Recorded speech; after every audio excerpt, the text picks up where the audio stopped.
तुम्हारे बारे में तो मैं कुछ नहीं कह सकती। हाँ, वह मेरे जीवन का अंतिम दिन होगा।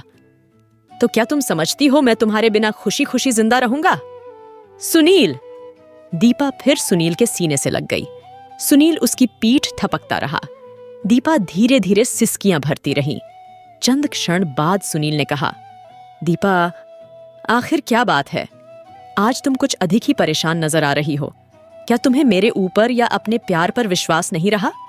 दीपा ने धीरे धीरे सिसकियां लेते हुए कहा, बात नहीं सुनील, लेकिन आज, वास्तव में आज मेरे लिए भी एक धमाके का दिन गुजरा है।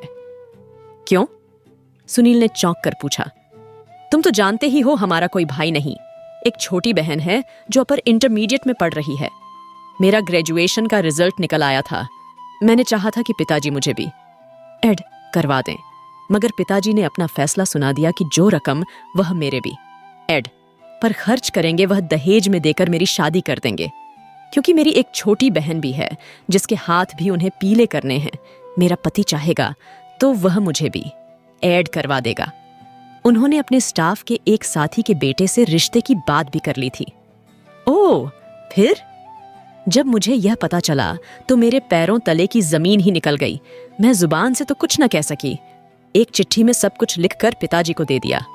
पिताजी ने कोई गुस्सा या डांट डपट नहीं की, बस इतना जरूर कहा कि अगर लड़के वालों को रिश्ता स्वीकार है तो मेरे लिए इससे बढ़कर और खुशी की बात क्या होगी कि मेरी बेटी इतने बड़े घर की बहू बने। लेकिन मैं फैसला कल ही तक सुनना चाहता हूँ, ताकि मैंने जो रिश्ता निश्चित किया है वह हाथ से न निकलने क्योंकि मुझे विश्वास नहीं कि पाए इतने बड़े घराने वाले तुम्हें बहू के रूप में स्वीकार करने को तैयार हो जाएंगे। हूं फिर? कल पिताजी तुम्हारी मम्मी से बात करने आएंगे, तो फिर तुम बिल्कुल निश्चिंत होकर घर आओ और चैन की नींद सो, क्योंकि तुम्हारे पिताजी निराश होकर यहां से नहीं लौटेंगे। सच? दीपा ने कांपती आवाज में पूछा। तुम्हें विश्वास है? इतना ही विश्वास जितना इस बात का है कि तुम इस समय मेरे सामने खड़ी ही हो। दीपा फिर सिसक पड़ी। एकाएक कुछ कदमों की आहटें सुनकर वे लोग एक दूसरे से अलग हो गए और सुनील ने धीरे से कानाफूसी में कहा, तुम अंधेरे में हो जाओ, शायद कुछ भिखारी आ रहे हैं, मम्मी ने भोजन के लिए बुलाए थे। उनके अंदर जाने के बाद तुम चली जाना और बिल्कुल निश्चिंत होकर रहना। फिर सुनील रोशनी में सरक आया। नम्रता देवी धीरे से पीछे सरक कर फाटक की आड़ में हो गई। उन्होंने सुनील और दीपा के बीच होने वाली बातचीत का एक एक शब्द सुन लिया था और उनके माथे पर कुछ चिंता की सिलवटें उभर आई थीं। सुनील उन भिखारियों का स्वागत कर रहा था जो भोजन के लिए आए थे, कि दूसरे भाग उनके खाने का में था।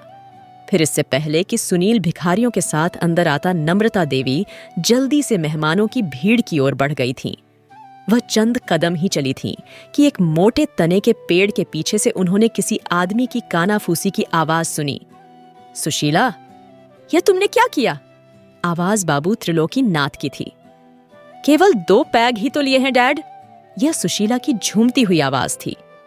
पागल, क्या तुम्हें मालूम नहीं कि तुम जिस घर की बहू बनने वाली हो उस घर के लड़के भी ड्रिंक नहीं करते? डैडी, इसी दुख में तो मैंने 2 पैग लिए हैं। दुख? क्या मतलब? मैं शायद इस घर की बहू नहीं बन सकती। क्या बकती हो? ये तुमने कैसे सोच लिया?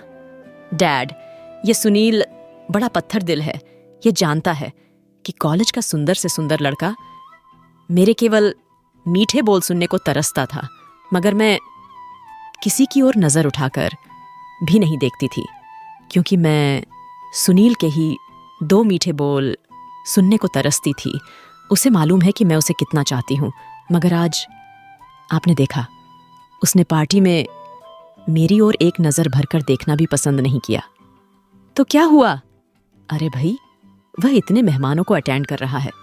ओह नो डैड, आप नहीं जानते? आप बिल्कुल नहीं जानते? नहीं, क्या नहीं जानते हम?